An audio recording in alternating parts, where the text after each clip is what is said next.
Muna kami guys, sige. Ito ang arko ng Bicolandia, isang iconic landmark na sumasalubong sa lahat ng biyaherong papasok ng Bicol Region. Matatagpuan ito sa Maharlika Highway, sa hangganan ng Quezon Province at Camarines Norte, Camarines Sur, at nagsisilbing gateway papunta sa mga sikat na destinasyon gaya ng Mayon Volcano, Caramoan at mga spicy delicacies ng Bicol. Ang arko ay tinayo bilang simbolo ng pagkakaisa ng 6 na probinsya ng Bicol Albay, Camarines Norte, Camarines Sur, Catanduanes, Masbate at Sorsogon.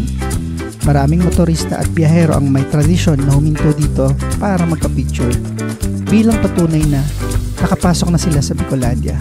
Kung ikaw ay rider o traveler, ang pagdaan sa arkong ito ay parang checkpoint sa isang malaking adventure, isang senyales na mas malapit ka na sa mga kwento, tanawin at pagkain na tanging Bicol lang ang makakapagbigay.